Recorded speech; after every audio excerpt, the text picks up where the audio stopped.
என் பெயர் பிரீத்தி குமார். நான் என் அண்ணன் மற்றும் அண்ணியுடன் அமிர்தசரஸில் வசிக்கிறேன். நான் எவ்வளவு துரதிர்ஷ்டசாலி என்றால் என் தாயை புகைப்படங்களில் மட்டுமே பார்த்திருக்கிறேன். நான் ஓரளவு உணர்வுள்ள நிலையை அடைவதற்கு முன்பே அவர் என்னை விட்டு பிரிந்துவிட்டார். இன்று முதல் ஓராண்டுக்கு முன்பு என் தந்தையும் இந்த இரக்கமற்ற உலகத்தை விட்டு என்னை தனியே விட்டுச் சென்று விட்டார். ஆனால் எனக்கு என் அண்ணனின் ஆதரவு இருந்தது. ஆனால் அண்ணனுக்கு திருமணம் நடந்ததிலிருந்து அவருடன் என் உறவு அவ்வளவு நன்றாக இல்லை. திருமணமாகி 4 மாதங்களே ஆகியுள்ள நிலையில் அவருடைய நடத்தை முன்பை போல இல்லை.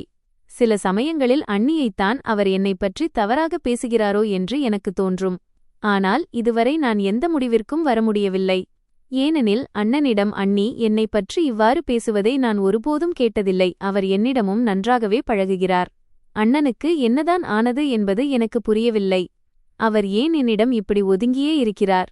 ஆனால் இன்றுவரை இந்த கேள்விக்கு என்னால் விடை காண முடியவில்லை. சற்று நேரத்திற்கு முன்பு கல்லூரிக்கான செலவுகளுக்காக பணம் கேட்க அண்ணனிடம் சென்றேன். அவர் என்னை அவமானப்படுத்தி தனது அறையை விட்டு வெளியே தள்ளிவிட்டார். மேலும் இனி என்னால் உன் செலவுகளை ஏற்க முடியாது என்று கூறிவிட்டார். அவர் தொழிலை நன்றாகத்தான் கவனித்து வருகிறார். ஆனால் இப்போது என் மீது செலவு செய்ய அவர் விரும்பவில்லை. அந்த தொழிலில் எனக்கும் பங்கு இருந்தது என்பது உண்மைதான். ஆனால் அதை அவர் கணக்கிலேயே எடுத்துக்கொள்வதில்லை. இன்றுவரை அவர் என்னிடம் வெளிப்படையாக எதையும் சொல்லவில்லை.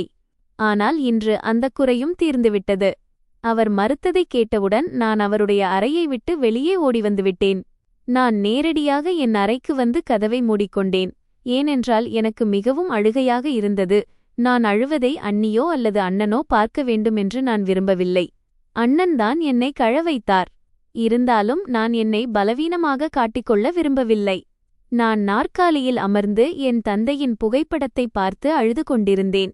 அவர் இருந்தபோது எனக்கு எதற்கும் குறை இருந்ததில்லை. அவர் என் மீது மிகுந்த அன்பு வைத்திருந்தார். நான் என் தாயை பார்த்ததில்லை. அதனால் என் தந்தையுடன் நான் மிகவும் நெருக்கமாக இருந்தேன். ஆனால் இப்போது என் தந்தை கூட என்னுடன் இல்லை.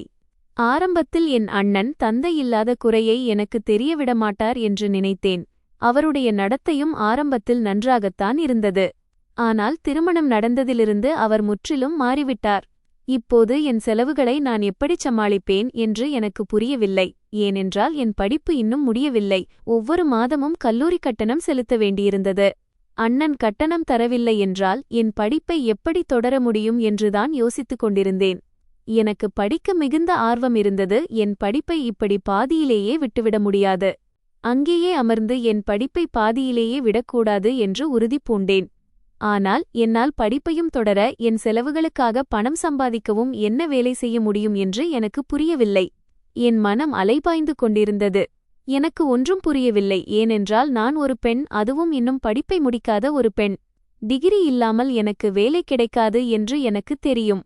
ஆனால் நாளை முதலே வேலை தேட ஆரம்பிக்க வேண்டும் என்று முடிவு செய்துவிட்டேன். ஏனெனில் நான் சும்மா கையை பிசைந்து கொண்டு உட்கார முடியாது. நான் எனக்குள் தைரியத்தை வரவழைத்துக் கொண்டு கண்களை துடைத்துக்கொண்டு குளியலறைக்குச் சென்றேன். சிறிது நேரம் கழித்து வெளியே வந்தபோது நான் சற்று புத்துணர்ச்சியாக உணர்ந்தேன். ஆனால் அண்ணன் ஏன் என்னிடம் அப்படிச் சொன்னார் என்ற எண்ணம் இன்னும் என் மனதில் ஓடிக்கொண்டே இருந்தது. அவருடைய பேச்சைக் கேட்டபோது அவர் என் சொந்த அண்ணனே இல்லை என்பது போல தோன்றியது. ஏனென்றால் அவர் என்னிடம் மாற்றாந்தாய் மனப்பான்மையுடன் நடந்து கொள்ள ஆரம்பித்துவிட்டார். நான் காலையில் எழுந்ததிலிருந்தே கல்லூரி கட்டணம் கேட்டு அண்ணனிடம் செல்லவே சரியாகிவிட்டது. அதனால் நான் இன்னும் காலை உணவை உட்கொள்ளவில்லை. அண்ணன் பணம் கொடுக்க மறுத்ததும் நான் சாப்பிடாமல் என் அறைக்கு வந்து அமர்ந்துவிட்டேன். ஆனால் இப்போது எனக்கு மிகவும் பசியாக இருந்தது. எப்படியும் என் கல்லூரிக்கான நேரம் முடிந்துவிட்டது. கல்லூரி கட்டணம் செலுத்துவதற்கு இன்னும் 2-4 நாட்கள் இருந்ததால் நாளை கல்லூரி செல்வோம் என்று நினைத்தேன். வழக்கமாக நான் முன்கூட்டியே கட்டணம் செலுத்திவிடுவேன். நான் சமையலறையில் நின்று எனக்காக காலை உணவு தயாரித்துக் கொண்டிருந்தபோது திடீரென்று அண்ணன் அங்கு வந்தார். அவர் முகத்தில் கடும் கோபம் இருந்தது. அவர் ஏன் இவ்வளவு கோபப்படுகிறார் என்று எனக்கு புரியவில்லை. என்ன செய்து கொண்டிருக்கிறாய் என்று அதே கோபத்துடன் என்னிடம் பேச ஆரம்பித்தார். அண்ணா, நான் எனக்காக காலை உணவு தயார் செய்கிறேன் என்று பயத்துடன் நடுங்கும் குரலில் கூறினேன். வாழ்க்கையிலேயே முதல் முறையாக அவர் மீது எனக்கு இவ்வளவு பயம் ஏற்பட்டது. ஏனென்றால் சற்று நேரத்திற்கு முன்பு நடந்த சம்பவங்கள் இன்னும் என் மனதை விட்டு நீங்கவில்லை. அது எனக்கும் தெரிகிறது. ஆனால் ஏன் முட்டையை வறுக்கிறாய்? காய்கறி இல்லையா என்று அவர் என் மீது கோபமாக கத்தினார். காய்கறி அடுப்பிற்கு மேலேயேதான் இருந்தது. அது அவருக்கு தெரியும். தெரிந்தேதான் என்னிடம் கேள்வி கேட்கிறார். எனக்கு பாகற்காய் பிடிக்காது என்பது அவருக்கு தெரிந்திருந்தாலும் முட்டை பொரிப்பதை மறைமுகமாக தடுத்தார். அண்ணா, எனக்கு பாகற்காய் பிடிக்காது என்பது உங்களுக்கு தெரியுமே. அதனால்தான் எனக்காக முட்டை வறுக்கிறேன் என்று கூறினேன். அவர் முட்டை பொரிப்பதை தடுக்கிறார் என்பது எனக்கு தெரிந்தாலும் எனக்கு பாகற்காய் பிடிக்காது என்று என் தரப்பு நியாயத்தை சொன்னேன். என் பதிலை கேட்டு அவர் ஆத்திரமடைந்தார். இவ்வளவு செலவு செய்ய வெட்கமாக இல்லையா? நான் எவ்வளவு கஷ்டப்பட்டு சம்பாதிக்கிறேன் என்று தெரியுமா? உனக்கு எப்படி தெரியும்? நீ இன்றுவரை ₹1 கூட சம்பாதித்ததில்லை என்று கோபத்துடன் கத்தினார். நான் ஒரு முட்டையை மட்டுமே வறுத்தேன், அதற்கு அவர் இவ்வளவு செலவு செய்கிறேன் என்று திட்டினார். அவருடைய வார்த்தைகளைக் கேட்டு என் இதயம் இரத்தக் கண்ணீர் வடித்தது. அவர் நிர்வகிக்கும் தொழிலில் எனக்கும் பங்கு இருக்கிறது என்பதை இன்றே அவரிடம் சொல்லிவிடலாம் என்று தோன்றியது. ஆனால் நான் என்னை கட்டுப்படுத்திக் கொண்டு அமைதியாக சமையலறையை விட்டு வெளியே வந்தேன். நான் காலை உணவையும் சாப்பிடவில்லை, ஏனென்றால் அண்ணனின் கோபமே என் வயிற்றை நிறைத்துவிட்டது. இனிமேல் அவர் மீது பாரமாக இருக்கக்கூடாது, என் செலவுகளை நானே கவனித்துக் கொள்வேன் என்று முடிவு செய்தேன். அந்த நேரத்திலேயே நான் தயாராகி வீட்டிலிருந்து கிளம்பி நாள் முழுவதும் நகரம் முழுவதும் வேலை தேடி அலைந்தேன். ஆனால் எங்கும் எனக்கு வேலை கிடைக்கவில்லை. களைத்து போய் மாலை வீட்டிற்கு திரும்பிய போது அண்ணனும் வீட்டில் இருந்தார். நான் நாள் முழுவதும் எங்கே இருந்தேன் என்று மீண்டும் என் மீது கோபப்பட்டார். நான் அவர் மீது பாரமாக இருக்கக்கூடாது என்பதற்காக வேலை தேடிக் கொண்டிருக்கிறேன் என்று அவரிடம் நேரடியாக சொல்லிவிட்டேன். இதைக் கேட்டதும் அவர் அமைதியானார். ஏனென்றால் மனதிற்குள் அவரும் நான் என் செலவுகளை நானே கவனித்துக் கொள்ள வேண்டும் என்றுதான் நினைத்தார். நான் உடனே என் அறைக்கு வந்துவிட்டேன். என் தலை வெடித்து விடுவது போல் இருந்தது. எனக்கு வேலை கிடைக்காததால் இனி என்ன செய்வேன் என்று புரியவில்லை. அதற்கு முக்கிய காரணம் என் பாதியிலேயே நிற்கும் படிப்புதான். டிகிரி முழுமையடையாத நிலையில் என்னை ஏன் வேலைக்குச் சேர்ப்பார்கள்? ஆனால் வேலை செய்வது என் கட்டாயமாக இருந்தது. எனவே நாளை மீண்டும் வேலை தேடிப் போகலாம் என்று நினைத்தேன். கல்லூரியில் 2-4 நாட்களுக்கு விடுப்பு எடுத்துக்கொண்டு வேலை தேடுவதில் மும்முரமாக ஈடுபட்டேன். 2-3 நாட்கள் கடந்துவிட்டன. ஆனால் இன்னும் நான் வேலையில்லாமல்தான் இருந்தேன். எனக்கு வேலை கிடைக்கவில்லை. அண்ணனும் என் கல்லூரி கட்டணத்தை செலுத்தவில்லை. 2 நாட்களுக்குப் பிறகு என் கல்லூரி கட்டணம் செலுத்துவதற்கான கடைசி நாள். ஆனால் என்னிடம் ஒரு பைசா கூட இல்லை. நான் என் அறையில் அமர்ந்து என் விதியை நினைத்து அழுது கொண்டிருந்தேன். என் இதயம் இரத்தக் கண்ணீர் வடித்தது. அண்ணன் ஏன் என்னிடம் இப்படி நடந்து கொள்கிறார் என்றுதான் யோசித்துக் கொண்டிருந்தேன். மீண்டும் அண்ணனிடம் சென்று கட்டணம் கேட்கலாம் என்று நினைத்தேன். ஏனென்றால் எனக்கு வேலை கிடைத்தால் கூட இவ்வளவு சீக்கிரம் சம்பளம் கிடைக்கப் போவதில்லை. என் அறையிலிருந்து வெளியே வந்து அண்ணனின் அறையை நோக்கிச் சென்றேன். ஆனால் அறைக்குள் நுழைவதற்கு முன்பே அண்ணனும் அண்ணியும் பேசிக்கொண்டிருந்தது என் காதில் விழுந்தது. அண்ணி என் மீது விஷம் போன்ற வார்த்தைகளை பேசுவதைக் கேட்டு என் தொண்டை கசப்படைந்தது. எப்போதும் என்னிடம் அன்பாக பழகும் அந்த அண்ணி இப்போது அண்ணனை எனக்கு எதிராக தூண்டிவிட்டுக் கொண்டிருக்கிறார். இப்போதுதான் எனக்கு சதி புரிந்தது. அவர் மேலோட்டமாக அன்பை காட்டினார், ஆனால் உள்ளுக்குள் அண்ணனை எனக்கு எதிராக தூண்டிவிட்டுக் கொண்டிருந்தார். அவர்கள் நிம்மதியாக வாழ என்னை வீட்டை விட்டு வெளியேற்றும்படி அண்ணனிடம் அண்ணி சொல்லிக் கொண்டிருந்தார். ஆனால் அண்ணன் என்னை வீட்டை விட்டு வெளியேற்றினால் நான் எங்கே போவேன் என்று கேட்கிறார்.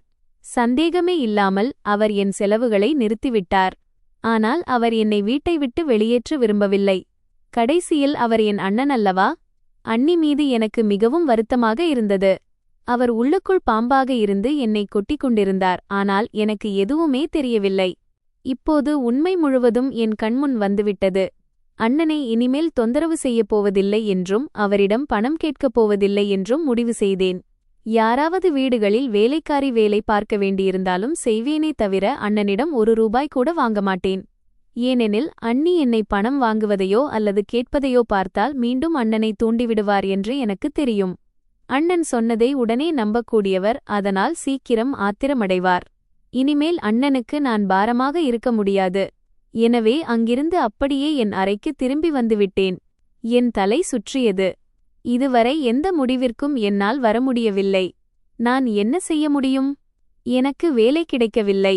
இப்போது வீடுகளில் வேலை செய்துதான் என் வாழ்க்கையை ஓட்ட வேண்டும் என்று நினைத்தேன். ஆனால் நான் வீடுகளில் வேலைக்குச் சென்றால் கல்லூரிக்கு எப்போது செல்வது? கல்லூரிக்குச் செல்லவில்லை என்றால் என் மிகப்பெரிய கனவே பாதியில் நின்றுவிடுமே என்று புரியவில்லை. என் தந்தை நான் சுயமாக செயல்பட வேண்டும், என் காலில் நான் நிற்க வேண்டும் என்று கனவு கண்டார். அவர் கனவை நான் பாதியில் விட முடியாது. என் தலை வெடித்துக் கொண்டிருந்தது. அமைதியாக வந்து படுக்கையில் படுத்துக்கொண்டு இனி என்ன நடக்கும் என்று யோசிக்கத் தொடங்கினேன். எனக்கு ஒன்றும் புரியவில்லை. எனக்கு மீண்டும் மீண்டும் என் தந்தை நினைவுக்கு வந்தார். இன்று அவர் என்னுடன் இருந்திருந்தால் ஒருவேளை நான் இதையெல்லாம் நினைத்திருக்க மாட்டேன். என் தந்தையின் புகைப்படத்தை மார்போடு அணைத்துக்கொண்டு படுத்துக் கொண்டிருந்தேன். நான் தூங்கும்போது எப்போதும் என் தாய் தந்தையின் புகைப்படத்தை அருகிலேயே வைத்திருப்பேன். என் தாயை நான் புகைப்படங்களில் மட்டுமே பார்த்திருந்தாலும் அவர் மீது எனக்கு மிகுந்த அன்பு இருந்தது. தாயை விட நான் தந்தையைத்தான் அதிகம் நேசித்தேன். ஏனென்றால் அவர் எனக்கு தாய் தந்தை இருவரின் அன்பையும் கொடுத்திருந்தார். சிறிது நேரம் அங்கேயே வருங்காலத்தைப் பற்றி யோசித்துக் கொண்டிருந்தேன். பிறகு உறக்கம் என்னை ஆட்கொள்ள நான் கனவு உலகில் மூழ்கினேன். காலை வேலை தேடி மீண்டும் செல்ல வேண்டியிருந்ததால் சீக்கிரமே விழித்துக் கொண்டேன். இந்த முறை நான் எந்த அலுவலகத்திலும் அல்லாமல் மக்களின் வீடுகளில் வேலை தேடலாம் என்று நினைத்தேன். என் அதிர்ஷ்டவசமாக என் வீட்டிற்கு அருகிலேயே இருந்த ஒரு குடியிருப்பில் ஒரு பெரிய பங்களாவில் வேலை கிடைத்தது. அங்கு சம்பளம் அதிகம் இல்லை. கல்லூரி நேரம் போக மீதமுள்ள நேரத்தில்தான் நான் வேலைக்கு செல்ல வேண்டியிருந்தது. என் கல்லூரி கட்டணத்தை செலுத்த வசதியாக அவர்களிடமிருந்து முன்பணமாகவும் சிறிது வாங்கிக் கொண்டேன். அங்கு ஒரு கனிவான பெண்மணியும் அவருடைய முதிய கணவரும் வசித்து வந்தனர். நான் அங்கு வேலை செய்யத் தொடங்கினேன்.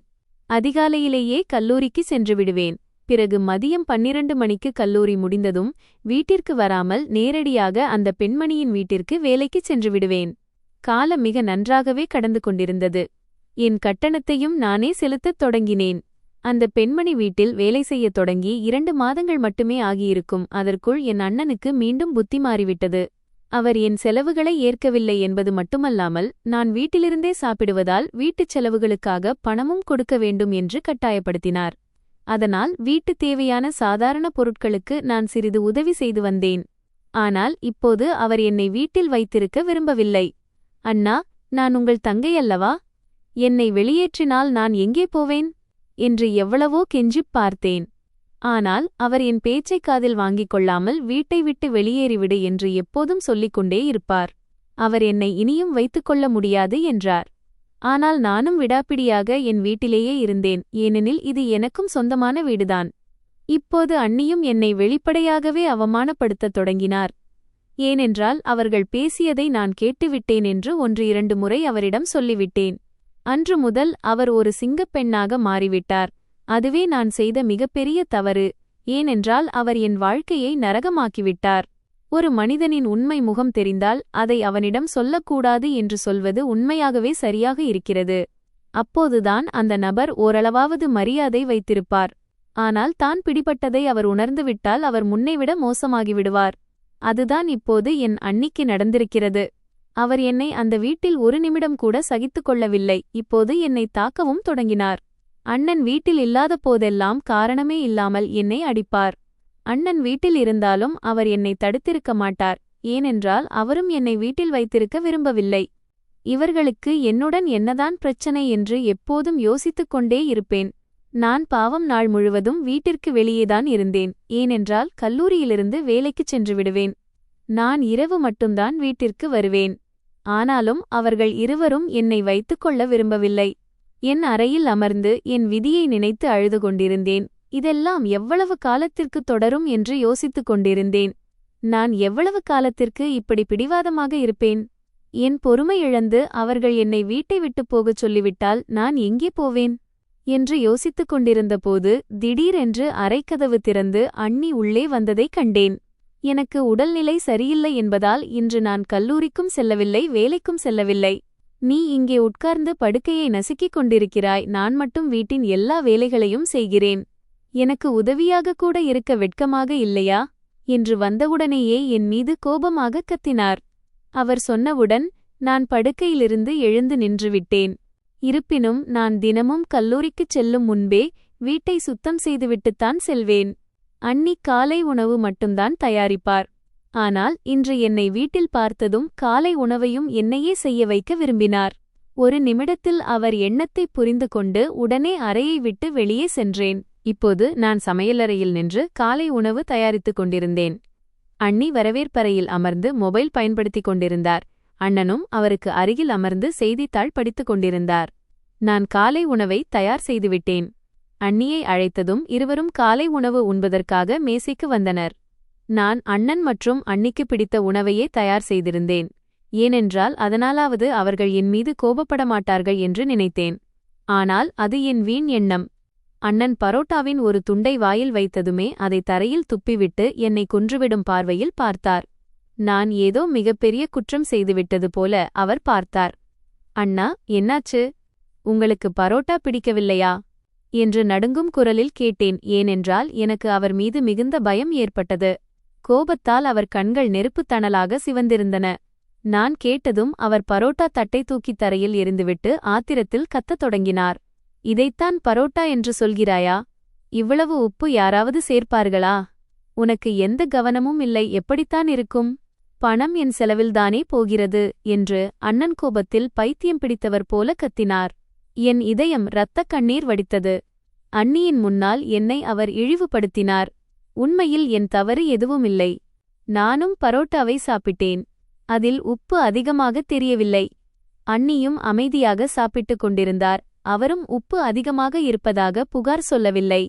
ஆனால் அண்ணன் எவ்வளவு கோபத்தில் இருந்தார் என்றால் அவர் என்னை வீட்டை விட்டு வெளியேற்றி விடுவார் என்று எனக்கு தோன்றியது. ஏனென்றால் அவர் எப்போதும் என்னை வீட்டை விட்டு போகச் சொல்லிக்கொண்டே இருப்பார். ஆனால் என் நல்ல நேரம் அவர் என்னை வீட்டை விட்டு வெளியேற்றாமல் அங்கிருந்து எழுந்து தன் அறைக்குச் சென்று விட்டார். செல்லும் வழியில் அண்ணியிடம் காலை உணவை தயார் செய்யுமாறு கூறிவிட்டுச் சென்றார். அண்ணி என்னை ஆத்திரத்துடன் பார்த்துக்கொண்டே சமையலறைக்குச் சென்றார். ஏனென்றால் இப்போது அவர்தான் அண்ணனுக்கு காலை உணவு தயார் செய்ய வேண்டும். அவர் இன்று எந்த வேலையும் செய்ய வேண்டியதில்லை என்று நினைத்தார். ஆனால் அண்ணனுக்கு நான் செய்த காலை உணவு பிடிக்கவில்லை. நான் கொஞ்சம் சாப்பிட்டுவிட்டு என் அறைக்கு வந்துவிட்டேன். தற்கொலை செய்து கொள்ளலாம் என்று தோன்றியது. ஆனால் நான் பலவீனமான மனதுடையவள், அதனால் அவ்வளவு பெரிய முடிவை எடுக்க முடியவில்லை. நான் என் படுக்கையில் குப்புறப் படுத்துக்கொண்டு சத்தமாக அழுது கொண்டிருந்தேன். மீண்டும் என் தந்தை நினைவுக்கு வந்தார். பறந்து சென்று அவரிடம் சேர்ந்துவிட வேண்டும் என்று என் இதயம் துடித்தது.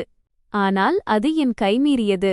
அவர் எவரும் திரும்பி வராத ஒரு இடத்திற்கு சென்று விட்டார் என்பது எனக்கு தெரியும். அவர் மறைந்து 1 வருடம் ஆகிவிட்டாலும் அவர் என் அறைக்கு வந்து என் தலைமுடியை கோதி என்னிடம் அன்பு கலந்த வார்த்தைகளை பேசுவார் என்று எனக்கு எப்போதும் தோன்றும். நான் படுக்கையிலேயே கிடந்து என் பழைய மகிழ்ச்சியான தருணங்களில் மூழ்கினேன். என் அறையில் அமர்ந்து படித்துக் கொண்டிருந்தபோது திடீரென்று கதவு திறந்து தந்தை உள்ளே வருவதைக் கண்டேன். அவர் வெறும் கையுடன் வரவில்லை. அவர் கையில் ஒரு பையும் இருந்தது. அந்த பையை பார்த்ததும் எனக்கு மிகுந்த மகிழ்ச்சி ஏற்பட்டது. ஏனென்றால் 2-3 நாட்களாக நான் அவரிடம் புதிய துணிகள் கேட்டுக்கொண்டிருந்தேன். ஆனால் அவர் தொழில் சரியாகப் போகவில்லை, என்னால் செலவு செய்ய முடியாது என்று சொல்லிக் கொண்டிருந்தார். ஆனால் இப்போது அவர் எனக்காக துணிகளை கொண்டு வந்திருந்தார். இதைக் கண்டு நான் மகிழ்ச்சியில் துள்ளிக் குதித்து அவரை அணைத்துக் கொண்டேன். அவரும் என்னை அணைத்துக் கொண்டு நின்றார். அப்பா, உங்களிடம் பணம் இல்லை என்றுதானே சொல்லிக் கொண்டிருந்தீர்கள், பின் எப்படி இதை வாங்கினீர்கள் என்று கண்களில் நீர் வழியக் கேட்டேன். ஏனென்றால் என் தந்தை மீது எனக்கு மிகுந்த அன்பு ஏற்பட்டது. இந்த ஈரம் மகிழ்ச்சியால் வந்தது. என் தந்தை புன்னகைத்துக் கொண்டு, பிரீத்தி, இந்த உலகத்திலேயே எனக்கு நீதான் மிகவும் பிரியமானவள். பிறகு உன் விருப்பங்களை நான் எப்படி நிறைவேற்றாமல் இருப்பேன் என்று கூறினார். அவர் என் நெற்றியில் முத்தமிட்டுக் கொண்டே இதை கூறினார். எனக்கு துணிகள் தேவைப்பட்டது. அது மட்டுமில்லாமல் 1-2 நாட்களில் என் மிக நெருங்கிய தோழியின் திருமணம் இருந்தது என்பதால் நான் மிகவும் மகிழ்ச்சியாக இருந்தேன். நான் அந்த பையை திறந்து துணிகளை பார்க்கத் தொடங்கினேன். தந்தை எனக்காக மிக அழகான துணிகளை கொண்டு வந்திருந்தார். எனக்கு பிடித்த மாதிரியான துணிகளை அவர் கொண்டு வந்திருந்ததால் இந்த துணிகளை தந்தை வாங்கவில்லை, நானேதான் வாங்கினேன் என்று எனக்கு தோன்றியது. அடுத்த நொடியே நான் கடந்த காலத்தின் அந்த இனிமையான நினைவிலிருந்து விடுபட்டு நிகழ்காலத்தின் கசப்பான உண்மைகளில் மூழ்கினேன். நான் என் படுக்கையில் குப்புறப் படுத்துக்கொண்டு அழுது கொண்டிருந்தேன். இப்போது இதுதான் என் விதி. அண்ணன் எப்போதாவது என்னை வலுக்கட்டாயமாக வீட்டை விட்டு வெளியேற்றிவிட்டால் நான் எங்கே போவேன் என்று நினைத்து அஞ்சத் தொடங்கினேன். ஏனென்றால் இந்த வீட்டைத் தவிர எனக்கு வேறு எந்த இடமும் இல்லை. காலை உணவை மிகக் குறைவாகவே சாப்பிட்டதாலும் இப்போது மதியமாகிவிட்டதாலும் எனக்கு மிகவும் பசியாக இருந்தது. சமையலறைக்கு சென்று ஏதாவது சமைக்கலாம் என்று நினைத்தேன். ஆனால் இன்று அண்ணன் வீட்டில் இருந்தார். அதனால்தான் என்னால் வெளியே வர முடியவில்லை. அவர் என்னை சமைப்பதை பார்த்துவிட்டால் மீண்டும் என்னை திட்டத் தொடங்குவார் என்பது எனக்கு தெரியும். ஆனால் பசி தாங்க முடியாமல் மெதுவாக என் அறையை விட்டு வெளியே வந்தேன். அண்ணனும் அண்ணியும் இப்போது தூங்கிக் கொண்டிருப்பார்கள் என்று நினைத்தேன். நான் என் அறையிலிருந்து வெளியே வந்தபோது அண்ணன் மற்றும் அண்ணியின் அறை உள்ளே இருந்து பூட்டப்பட்டிருந்தது. அதிலிருந்து அவர்கள் தூங்கிக் கொண்டிருக்கிறார்கள் என்பது தெளிவாக தெரிந்தது. நான் மெதுவாக சமையலறைக்கு வந்து எனக்காக சாதம் வேக வைக்கத் தொடங்கினேன். ஏனெனில் எனக்கு வேகவைத்த சாதம் மிகவும் பிடிக்கும். அண்ணிக்கு அது பிடிக்காது என்பதால் அவர் அதை சமைப்பதில்லை. பல நாட்களாக நான் அதை சாப்பிடவில்லை. முதலில் நான் அரிசியை ஊறவைத்துவிட்டு மறுபுறம் அடுப்பில் கடாயை வைத்து எண்ணெய் ஊற்றினேன். திடீரென்று திரும்பி பார்த்தபோது அண்ணி அங்கே நின்று கொண்டிருந்தார். ஏதோ திருடுவது போல ஒரு வித்தியாசமான பார்வையில் அவர் என்னை பார்த்தார். இது என் சொந்த வீடு, வீட்டுச் செலவிற்கும் நான் பணம் கொடுத்து வருகிறேன். ஆனாலும் நான் இந்த வீட்டின் அங்கமே இல்லை என்பது போல அவர் காட்டினார். பிரீத்தி, என்ன செய்து கொண்டிருக்கிறாய் என்று என்னை கொன்றுவிடும் பார்வையில் அவர் கேட்டார். அண்ணி, நான் எனக்காக சிறிது சாதம் சமைக்கிறேன். எனக்கு பசி அதிகமாக இருக்கிறது என்று கண்களை கீழே குனிந்து கூறினேன். ஏனென்றால் என்னால் அவரிடம் கண்ணை பார்த்து பேச முடியவில்லை. அவர்களிடமிருந்து மறைத்துதான் நான் இதையெல்லாம் செய்கிறேன் என்று எனக்கே தோன்றியது. உண்மை என்னவென்றால் நான் மறைந்துதான் செய்து கொண்டிருந்தேன். ஏனெனில் நான் சாதம் சமைப்பதை அவர்கள் பார்க்கக்கூடாது என்று விரும்பினேன். என் கணவனிடம் உன் வீண் ஆசைகளுக்குச் செலவு செய்ய அவ்வளவு பணம் இல்லை. நாங்களும் உன்னுடன் காலை உணவு சாப்பிட்டோம். ஆனால் எங்களுக்கு பசி எடுக்கவில்லையே என்று அவர் என்னை கேலி செய்யத் தொடங்கினார். நான் 2-3 கவளம் மட்டுமே சாப்பிட்டுவிட்டு எழுந்தேன் என்பது அவருக்கு தெரியும். அண்ணனின் நடத்தையால் என் இதயம் உடைந்துவிட்டது. ஆனாலும் அவர் என்னை பேராசைக்காரி என்று திட்டினார். நான் இதற்கு எந்த பதிலும் சொல்லாமல் அமைதியாக நின்றேன். ஏனென்றால் நான் அரிசியை ஊறவைத்துவிட்டேன், அதை சமைத்து விடுவேன் என்று நினைத்தேன். ஆனால் ஊறவைத்த அரிசியின் தண்ணீரை வடிகட்டி அதை உலர்த்தப் போவதாக கூறி அண்ணி என்னை சமையலறையை விட்டு வெளியேற்றிவிட்டார். இதைக் கேட்டதும் என் இதயம் உடைந்துவிட்டது. நான் இப்போதே தரையில் விழுந்து விடுவேன் என்று தோன்றியது. என் சொந்த வீட்டிலேயே இவ்வளவு அவமானப்படுகிறேனே. ஊறவைத்த அரிசியை காயவைப்பது சிறந்தது என்று அண்ணி நினைத்தார். ஆனால் என்னை சமைக்க விடவில்லை. அண்ணி சொன்னவுடன் நான் அந்த நொடியே சமையலறையை விட்டு வெளியே வந்துவிட்டேன். என் கண்கள் கலங்கின. ஏனென்றால் என் அவமானம் எனக்கு புரிந்தது, பசியும் எடுத்தது. ஆனால் சாப்பிடுவதற்கு என்னிடம் எதுவும் இல்லை. என்னிடம் பணம் இருந்தும் அந்த நேரத்தில் என்னால் வீட்டிற்கு வெளியே செல்ல முடியவில்லை. ஏனென்றால் நான் இன்று வேலைக்குச் செல்லவில்லை என்பது அண்ணன் மற்றும் அண்ணி இருவருக்குமே தெரியும். நான் வேலைக்குச் சென்றிருந்தால் இப்படி பசியோடு இருந்திருக்க மாட்டேன் என்றுதான் நினைத்து கொண்டிருந்தேன். ஏனென்றால் கல்லூரியிலிருந்து வேலைக்குச் செல்லும்போது அந்த பெண்மணி தன் வீட்டில் எனக்கு சாப்பாடும் கொடுப்பார். அவர் உண்மையாகவே ஒரு நல்ல பெண்மணி. ஒரே ஒரு பிரச்சனை என்னவென்றால் அவர் மிக குறைந்த சம்பளமே கொடுத்தார். ஆனால் நான் அவர் வீட்டிற்கு சிறிது நேரம் மட்டுமே வேலை செய்யச் சென்றதால் அவர் கொடுத்தது சரியே. காலை நேர வேலைக்கு அங்கே மற்றொரு வேலைக்காரி இருந்தார். அந்த நாளும் கடந்து சென்றது. நாள் முழுவதும் பசியால் துடித்துக் கொண்டிருந்தேன். பிறகு இரவு உணவு சாப்பிட்ட போதுதான் எனக்கு சற்று நிம்மதி கிடைத்தது. அந்த உணவையும் வேறு வழியில்லாமல் தான் சாப்பிட்டேன். ஏனென்றால் அன்றும் அண்ணி எனக்கு பிடிக்காத பாகற்காய் குழம்புதான் சமைத்திருந்தார். ஆனால் பசி இருந்ததால் அந்த பாகற்காயையும் மகிழ்ச்சியுடன் சாப்பிட்டு முடித்தேன். மனிதனுக்கு பசி எடுக்கும்போது முன்னால் என்ன சமைத்திருக்கிறது என்று அவன் பார்ப்பதில்லை என்று சொல்வது உண்மைதான். அதுதான் எனக்கும் நடந்தது. உணவு சாப்பிட்ட பிறகு அண்ணியுடன் சேர்ந்து சமையலறையை சுத்தம் செய்தேன். பிறகு என் அறைக்கு வந்துவிட்டேன். அண்ணி 1-2 பொருட்களை மட்டுமே எடுத்து வைத்தார். மீதி எல்லா வேலைகளையும் நானே செய்தேன். அடுக்கடுக்கான பாத்திரங்களைக் கூட நான் ஒருத்திதான் கழுவினேன். நாள் முழுவதும் ஏதாவது ஒரு வேலையில் இருந்ததால் என் உடல் வலியால் துடித்தது. காலை முதல் மாலை வரை அண்ணி எல்லா வேலைகளையும் என்னையே செய்ய வைத்தார். அன்று முதல் இனிமேல் வேலைக்கு விடுப்பு எடுக்கக்கூடாது என்று உறுதி எடுத்துக்கொண்டேன். காலை எழுந்ததும் கல்லூரிக்கு கிளம்பினேன். இப்போது உடல்நிலை ஓரளவு பரவாயில்லை. ஆனால் மருந்துகள் எதுவும் எடுக்காததால் முழுமையாக குணமாகவில்லை. கல்லூரியிலிருந்து திரும்பியதும் வேலைக்குச் செல்லும் முன் மருத்துவரிடம் செல்லலாம் என்று நினைத்தேன். ஆனால் கல்லூரியில் தாமதமாகிவிட்டதால் நேரடியாக வேலைக்கே செல்ல வேண்டியிருந்தது. ஏனென்றால் இன்று மீண்டும் தாமதமானால் அந்த பெண்மணி என் மீது கோபப்படுவார். நேற்றும் நான் விடுப்பு எடுத்திருந்தேன். எனக்கு விடுப்பு கொடுக்க அவர் விரும்பவில்லை. நான் வேலைக்குச் செல்லவில்லை என்றால் அவரேதான் வேலைகளைச் செய்ய வேண்டியிருந்தது. ஏனென்றால் மற்ற வேலைக்காரி காலை நேரத்தில் மட்டுமே வருவார். நான் பங்களாவிற்கு வேலைக்குச் சென்றதும் அந்த பெண்மணி எனக்கு உணவளித்தார். பசி அதிகமாக இருந்ததால் அதை உண்பது போலச் சாப்பிட்டேன். நாள் முழுவதும் நான் படிப்பதிலேயே இருந்தேன். மேலும் என் தேர்வும் வரவிருந்தது. அதனால்தான் நான் அதிகமாக படித்துக் கொண்டிருந்தேன்.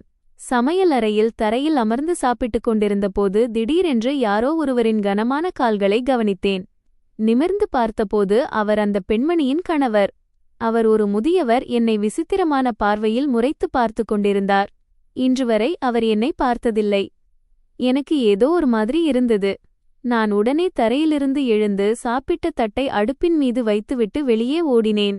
அவர் அருவருப்பான சிரிப்பை சிரித்துக்கொண்டு என்னை பார்த்தார். ஆனால் அவர் எதுவும் சொல்லவில்லை.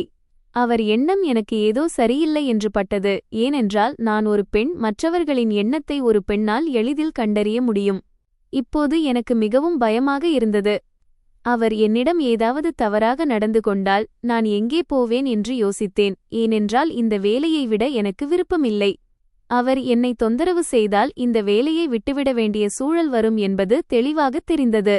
ஆனால் அந்த நாளுக்குப் பிறகு அவர் அப்படி எந்தச் செயலும் செய்யவில்லை. நானும் அதே வீட்டில் வேலை செய்யத் தொடர்ந்தேன். நான் இங்கே வேலை செய்யத் தொடங்கி 3 மாதங்கள் ஆகிவிட்டன. இங்கிருக்கும் சூழல் சரியாகவே இருந்தது. ஆனால் என் வீட்டில் சூழல் நாளுக்கு நாள் மோசமாகிக் கொண்டே இருந்தது. வீட்டின் வேலைகளை முடித்து காலை உணவை தயாரித்துவிட்டுத்தான் கல்லூரிக்குச் செல்ல வேண்டும் என்று அண்ணி என்னிடம் திட்டவட்டமாக கூறிவிட்டார். நான் காலையில் சீக்கிரமாக கல்லூரிக்குச் செல்ல வேண்டியிருந்ததால் என்னால் இதையெல்லாம் செய்ய முடியாது என்று தெரிந்தும் வீட்டை சுத்தம் செய்வதோடு மட்டுமன்றி காலை உணவையும் தயாரித்துவிட்டுச் செல்லத் தொடங்கினேன். அண்ணியின் பேச்சை கேட்கவில்லை என்றால் அவர் மீண்டும் அண்ணனை தூண்டிவிட்டு அவர் என்னை அவமானப்படுத்த ஒரு சந்தர்ப்பத்தை உருவாக்கி தந்துவிடுவார் என்பது எனக்குத் தெரியும். நான் அவர்களின் சொந்தத் தங்கை என்பதை அவர் துளியும் நினைக்கவில்லை. அவர் எப்போதும் அண்ணியின் பேச்சை கேட்டுக்கொண்டே இருந்தார். இப்போது அவருக்கும் அண்ணிக்கும் எந்த வித்தியாசமும் இல்லை. காலம் வேகமாக பறந்து கொண்டிருந்தது. என் தேர்வு நாட்களும் நெருங்கிவிட்டன. நான் மிகவும் வேலையாக இருக்கத் தொடங்கினேன். இன்று என் தேர்வின் முதல் நாள். நான் வீட்டை சுத்தம் செய்யாமலே கல்லூரிக்கு கிளம்பிவிட்டேன். தேர்வு பற்றி என் தோழிகளிடம் பேசுவதற்காக கல்லூரிக்கு விரைவாகச் செல்ல வேண்டும் என்று நினைத்ததால் காலை உணவையும் தயார் செய்யவில்லை. என் தயாரிப்பு சரியாக இல்லை என்று எனக்கு தோன்றியது. நான் படிப்பில் மட்டுமே கவனம் செலுத்த விரும்பியதால் வங்கிலா வேலைக்கும் ஒரு வாரத்திற்கு விடுப்பு எடுத்துக்கொண்டேன். அந்த பெண்மணிக்கு விடுப்பு கொடுக்க விருப்பமில்லை. ஆனால் என் தேர்வு என்று சொன்னதும் அவர் ஒப்புக்கொண்டார். தேர்வு முடிந்து நேரடியாக வீட்டிற்கு வந்தேன். தேர்வு நன்றாகவே இருந்தது. ஆனால் வீட்டிற்குச் சென்றால் என்ன நடக்கும் என்பது எனக்குத் தெரியவில்லை. நான் வீட்டிற்குள் நுழைந்ததும் அண்ணனும் அண்ணியும் வரவேற்பறையில் அமர்ந்திருந்தனர். என்னை பார்த்ததும் அவர்கள் கோபத்தில் பைத்தியம் பிடித்தவர் போலானார்கள். அண்ணன் எழுந்து வந்து என் கன்னத்தில் பலமாக அறைந்தார். இன்று காலை எங்கே சென்றிருந்தாய்? வீட்டை சுத்தம் செய்யாமல் ஏன் போனாய்? நந்தினி வீட்டின் வேலைகளை செய்ய முடியாது என்பது உனக்கு தெரியாதா? ஆனால் உனக்கோ உன் படிப்பை பற்றி மட்டுமே கவலை என்று அவர் கோபத்தில் கத்தினார். இன்று என் தேர்வு இருந்தது என்பது அவர்களுக்கு தெரிந்திருந்தும் அவர்கள் அதைப்பற்றி சிறிதும் கவலைப்படவில்லை. அண்ணா, இன்று என் தேர்வு இருந்தது. அதனால்தான் நான் சீக்கிரம் கல்லூரிக்குச் சென்றேன் என்று கண்களை கீழே குனிந்து மென்மையாகச் சொன்னேன். ஆனால் அவர் கோபம் குறையவில்லை. பிரீத்தி, என் பேச்சை தெளிவாக கேட்டுக்கொள். இனிமேல் நீ கல்லூரிக்குச் சென்றால் உன் கால்களை உடைத்து விடுவேன் என்று கூறிவிட்டு தன் மொபைலை எடுத்துக்கொண்டு வீட்டிலிருந்து வெளியே சென்றார். என் கண்களிலிருந்து கண்ணீர் வழிந்து கொண்டிருந்தது. நான் எப்படி படிப்பை விட முடியும்? என் பட்டப்படிப்பு முடிவடைய இன்னும் ஓராண்டு மட்டுமே இருந்தது.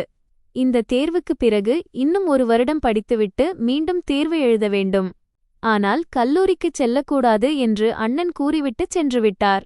நான் அந்த நொடியே ஓடி வந்து என் அறைக்குள் நுழைந்து கதவை மூடிக்கொண்டேன். தரையில் அமர்ந்து முழங்கால்களுக்குள் தலையை புதைத்துக் கொண்டேன். காலை விடியத் தொடங்கியது. என் படிப்பு பாதியில் நின்றுவிட்டால் நான் என்ன செய்வேன் என்ற துயரம் என்னை வாட்டியது. இது என் கனவு மட்டுமல்ல, என் தந்தையின் கனவும் கூட. அதை நான் நிறைவேற்ற விரும்பினேன். ஆனால் அண்ணன் அப்போது கோபத்தில் இருந்ததால் அப்படிச் சொல்லியிருப்பார் என்று நினைத்தேன். ஆனால் அது என் தவறான புரிதல். அடுத்த நாள் நான் கல்லூரிக்கு தயாரானபோது அண்ணன் என்னை தடுத்துவிட்டார். அவர் இன்னும் அலுவலகத்திற்குச் செல்லவில்லை. நான் கல்லூரிக்குச் செல்லக்கூடாது என்று மீண்டும் கூறினார். அண்ணா, என்ன பேசுகிறீர்கள்? என் பட்டப்படிப்பு முடிய இன்னும் 1 வருடம்தான் இருக்கிறது என்பது உங்களுக்குத் தெரியுமே. பிறகு எப்படி என் படிப்பை பாதியில் விடச் சொல்கிறீர்கள் என்று கேட்டேன். இதைக் கேட்டதும் அவர் என் முகத்தில் பலமாக அறைந்துவிட்டு, நான் சொல்லிவிட்டேன் என்றால் சொல்லிவிட்டேன், இனிமேல் நீ கல்லூரிக்குச் செல்லக்கூடாது என்றார். அறை வாங்கிய பிறகு என் பையை எடுத்துக்கொண்டு என் அறைக்கு வந்துவிட்டேன். என் இதயம் இரத்தக் கண்ணீர் வடித்தது. அவர் என்னை கல்லூரிக்குச் செல்ல விடாமல் தடுத்துவிட்டார். அவர் சொன்னதை மாற்றமாட்டார் என்பது எனக்குத் தெரியும். அவர் என்னை கல்லூரிக்குச் செல்ல மட்டுமே தடுத்தார். வேலைக்குச் செல்வதை தடுக்கவில்லை. ஏனென்றால் நான் வேலைக்குச் செல்லவில்லை என்றால் பணம் எப்படி வரும்? தன் லாபத்தை மனதில் வைத்துக்கொண்டு என்னை வேலைக்குச் செல்ல அவர் தடுக்கவில்லை. மதியம் வரை என் அறையில் அமர்ந்து அழுது கொண்டே இருந்தேன். ஆனால் நான் வேலைக்குச் செல்லும் நேரம் வந்ததும் உடனடியாக வீட்டிலிருந்து வெளியே வந்தேன். அந்த பெண்மணியின் பங்களாவிற்குச் சென்றபோது, இனிமேல் நான் காலை வேளையிலேயே வந்து காலை முதல் மாலை வரை பங்களாவிலேயே வேலை செய்கிறேன் என்று கூறினேன். ஏனென்றால் இப்போது என் வருமானத்தை அதிகரிக்க விரும்பினேன். தாச்சாடா என் படிப்பும் பாதியிலேயே நின்றுவிட்டது. நிறைய பணம் சம்பாதித்து அதை வைத்து ஏதாவது ஒரு தொழில் செய்ய விரும்பினேன். ஆனால் காலை வேலைக்கு அவர்களுக்கு வேறொரு வேலைக்காரி ஏற்கனவே இருப்பதால் காலை நேர வேலைக்கு தங்களுக்கு ஆள் தேவையில்லை என்று கூறி மறுத்துவிட்டார். இதை கேட்டு என் உடைந்த இதயம் இன்னும் சிதைந்து போனது. என் காரியம் கைகூடும் என்று நினைத்தேன். ஆனால் அவர் என்னை நாள் முழுவதும் வேலைக்கு வைத்துக்கொள்ள தயாராக இல்லை. நான் கட்டாயத்தின் பேரில் அதே முந்தைய நேரத்தில் வேலை செய்ய வேண்டியிருந்தது. காலம் கடந்து சென்றது. நான் கல்லூரியை விட்டு ஒரு வாரம் ஆகிவிட்டது. நான் படித்துக் கொண்டிருந்தால் என் தேர்வுகள் முடிந்திருக்கும். ஆனால் நான் கல்லூரிக்குச் செல்லவில்லை. இதற்கெல்லாம் அண்ணன்தான் காரணம். இப்போது நான் என்னை சமாளித்துக் கொண்டேன். ஏனென்றால் என் படிப்பை தொடர முடியாது என்பது எனக்கு தெரியும். எல்லாவற்றிற்கும் மேலாக நான் என் வீட்டிலேயே இருக்கிறேன் என்பதுதான் என் மிகப்பெரிய மகிழ்ச்சியாக இருந்தது. ஆனால் இந்த மகிழ்ச்சியும் விரைவில் என்னிடமிருந்து பறிபோகப் போகிறது என்று எனக்கு தெரியவில்லை. இன்று நான் வேலை முடிந்து திரும்பியதும் அண்ணனும் அண்ணியும் காரணமே இல்லாமல் என் மீது கோபப்படத் தொடங்கினர். அண்ணன் என் கையை பிடித்து வீட்டை விட்டு வெளியேற்ற முயன்றார். நான் அவர்கள் காலில் விழுந்தேன். அண்ணா, தயவுசெய்து என்னை வீட்டை விட்டு வெளியேற்றாதீர்கள். நீங்கள் என்னை வெளியேற்றினால் நான் எங்கே போவேன்? உங்களைத் தவிர எனக்கு வேறு ஆதரவு இல்லை என்பது உங்களுக்கு தெரியுமே. ஆனால் அவர் என் பேச்சை கேட்கவே இல்லை. இப்போது அண்ணியும் அவரோடு சேர்ந்து கொண்டார். அவரும் என் கையை பிடித்து இழுத்துக்கொண்டு முற்றத்திற்கு கொண்டு வந்தார். அண்ணனும் அவருடன் இருந்தார். அவர்கள் இருவரும் என் பேச்சை காதில் வாங்கிக் கொள்ளவில்லை. அண்ணா, தயவுசெய்து என்னிடம் இப்படிச் செய்யாதீர்கள்.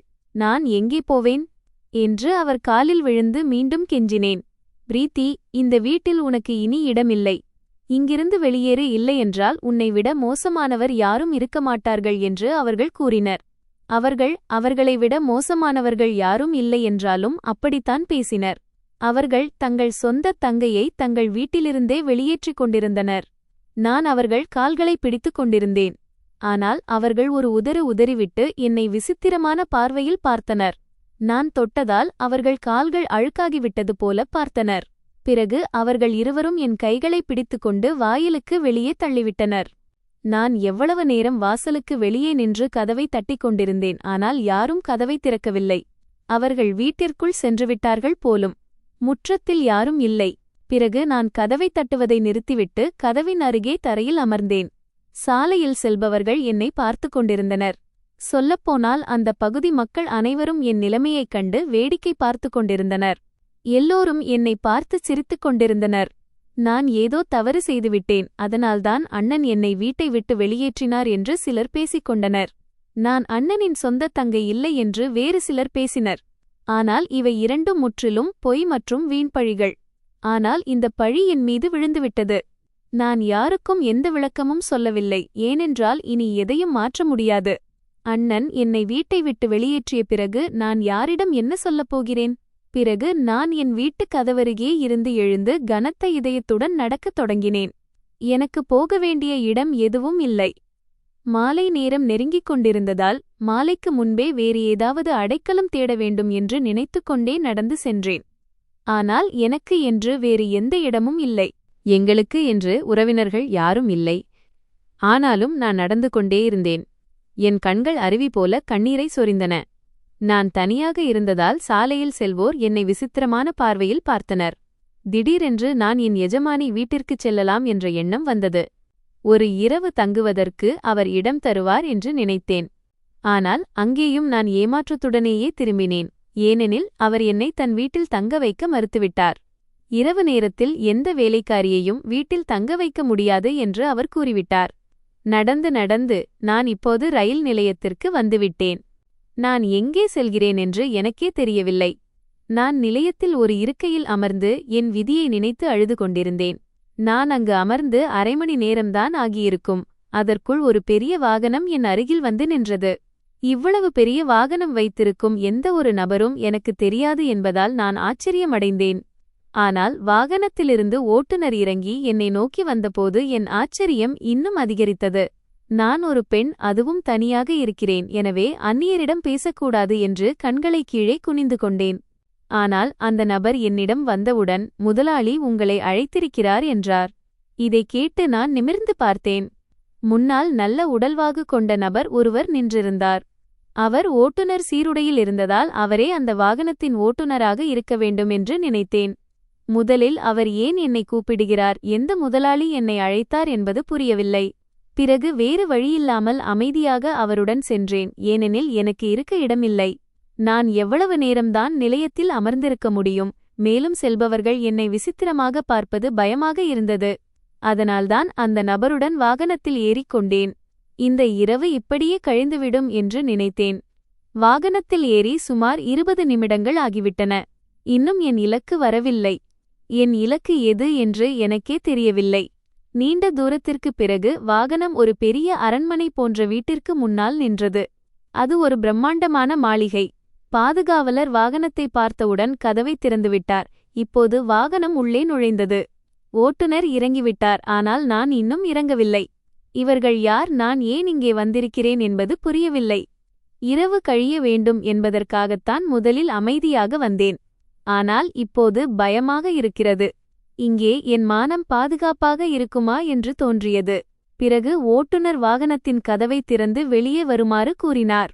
என் விருப்பப்படி நடக்கும் சூழலில் இல்லாததால் நான் உடனே இறங்கினேன்.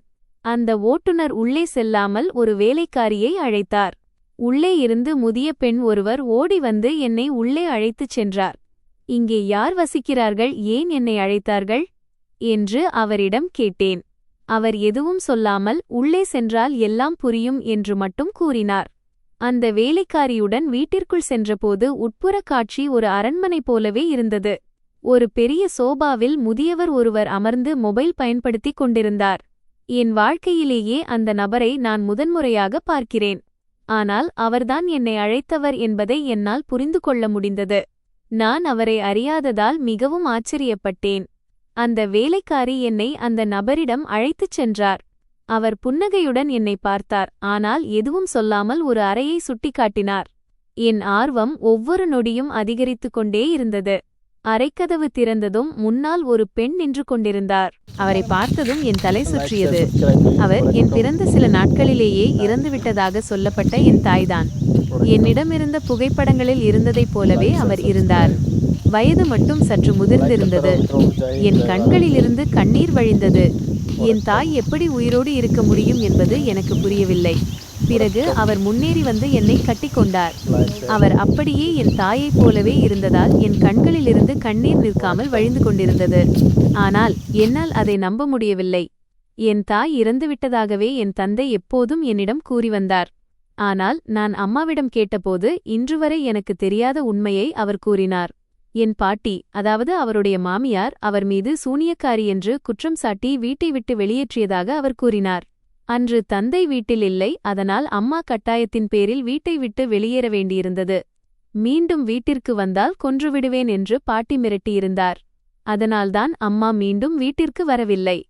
ஆனால் அம்மா மறுமணம் செய்து கொள்ளவில்லை என்பதைக் கேட்டு என் ஆச்சரியம் மேலும் அதிகரித்தது. அவர் இன்றும் என் தந்தையின் பெயரிலேயே தன் வாழ்க்கையை கழித்துக் கொண்டிருந்தார். பாட்டி வீட்டை விட்டு வெளியேற்றிய போது என் தாத்தா பாட்டி இப்போது இல்லாததால் அம்மா சில நாட்கள் வீதிகளில் அலைந்ததாக என்னிடம் கூறினார். இதனால்தான் அம்மாவுக்கு என்று வீடு இல்லை. ஆனால் பிறகு ஒரு கனிவான நபர் அவரை தன் மகளாக ஏற்று தன் வீட்டில் வைத்துக் கொண்டார். இன்று வரை அம்மா அந்த வீட்டில்தான் வசித்து வருகிறார். வெளியே அமர்ந்திருந்தவர் அந்த கனிவான மனிதர்தான் என்பதை நான் உடனே புரிந்து கொண்டேன். பிறகு நான் அம்மாவிடம் என் கதையைச் சொன்னேன். அவர், மகளே, உன்னைப் பற்றி எல்லாம் எனக்கு தெரியும். ஆனால் உன் தாயைப் பற்றி நீ தவறாக நினைத்துவிடக்கூடாது என்பதற்காகவே இதுவரை உன்னை என்னிடம் அழைக்கவில்லை. ஆனால் ராஜ் உன்னை வீட்டை விட்டு வெளியேற்றிவிட்டான் என்று தெரிந்ததும் உடனே டிரைவரை அனுப்பினேன். அவன் உன்னை தேடிக்கொண்டு ரயில் நிலையத்திற்குச் சென்றான் என்று கூறினார். அம்மாவின் கதையைக் கேட்டு எவ்வளவு நேரம் அவர் தோளில் சாய்ந்து அழுது கொண்டிருந்தேன் என்று எனக்கே தெரியவில்லை. என் தாய் உயிரோடு இருந்ததால் நான் மிகவும் மகிழ்ச்சியாக இருந்தேன். ஆனால் என் தாய்க்கு இழைக்கப்பட்ட அநீதியைக் கேட்டு நான் துயரமடைந்தேன். இப்போது எல்லாம் சரியாக இருந்தது. நான் இப்போது அம்மாவுடனேயே வசிக்கத் தொடங்கினேன். இங்கே வசித்து 2 மாதங்கள் ஆகிவிட்டன. நான் மிகவும் மகிழ்ச்சியாக இருந்தேன். ஒன்று, எனக்கு என் தாயின் அன்பு கிடைத்தது. மற்றொன்று, அன்றாட அவமானங்களிலிருந்து தப்பித்தேன். ஆனால் அண்ணனால் என்னால் தேர்வு எழுத முடியாமல் போனதை நினைத்து இன்னும் என் மனதிற்குள் ஒரு வலி இருந்தது. அம்மா எனக்கு மீண்டும் கல்லூரியில் சேர்க்கை பெற்றுத் தந்தார். ஆனாலும் அந்த வலி என் மனதில் அப்படியே இருந்தது. காலம் எப்போதும் ஒரே மாதிரியாக இருப்பதில்லை. இப்போது என் நேரமும் மாறிவிட்டது. என் வாழ்க்கையில் ஒரு பெரிய அதிசயம் நடந்தது. ஏனென்றால் என் தாய் உயிரோடு இருப்பார் என்று நான் என் வாழ்க்கையில் நினைத்துக்கூட பார்த்ததில்லை. அம்மாவுடன் இருந்ததால் நான் மிகவும் மகிழ்ச்சியாக இருந்தேன். மெதுவாக என் வாழ்க்கையின் துயரங்களை மறக்கத் தொடங்கினேன். காலம் மிக வேகமாக ஓடிக்கொண்டிருந்தது. அம்மா எனக்கு ஒரு நல்ல குடும்பத்தில் திருமணம் செய்து வைத்தார். என் கணவர் மிகவும் நல்லவர். அவர் என்னை மனதார மதித்தார். என் மீது மிகுந்த அன்பும் வைத்திருந்தார். இப்போது என் வாழ்க்கையின் எல்லா துயரங்களையும் மறந்துவிட்டேன். என் அண்ணனும் அண்ணியும் என்னிடம் எப்படி நடந்து கொண்டார்கள் என்பதை நான் மறந்துவிட்டேன். அன்பான ஒருவர் கிடைத்துவிட்டால் மனிதன் தன் எல்லா துயரங்களையும் மறந்து விடுவான் என்பது உண்மைதான். நண்பர்களே, இந்த வீடியோ எப்படி இருந்தது என்பதை கமெண்ட் செய்து சொல்லுங்கள். வீடியோவை லைக் செய்து சேனலை சப்ஸ்கிரைब செய்யவும். अगर हमारी स्टोरी पसंद आई तो लाइक से सब्सक्राइब करना ना भूलें, क्योंकि ऐसी स्टोरी सिर्फ और सिर्फ हमारे चैनल पर आपको सुनने को मिलेगी। आपको स्टोरी सुनना पसंद है तो लाइक शेयर सब्सक्राइब कर दे, और आप कहाँ से हमारी स्टोरी देखते हैं ये कमेंट में ज़रूर बताना। मिलते हैं एक ऐसी स्टोरी में, तब तक के लिए जय हिंद, जय भारत।